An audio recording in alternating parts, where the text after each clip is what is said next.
ఒక special inauguration జరుగుతోంది on stage 2025 calendar. Okay, so ఈ కొత్త సంవత్సరం ఉద్దేశించి 2025 సందర్భంగా, న్యూ ఇయర్ సందర్భంగా చాలా అందంగా ఉంది క్యాలెండర్.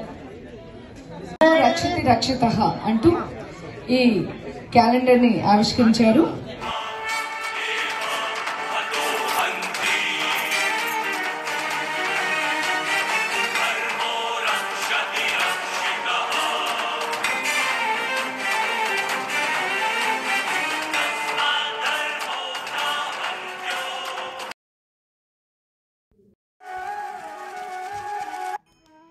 యత్ర నార్యస్తు పూజ్యంతే రమంతే తత్ర దేవతాః. అంటే ఎక్కడ ఆడవాళ్లు పూజించబడతారో అక్కడ దేవతలు ఉంటారు అని.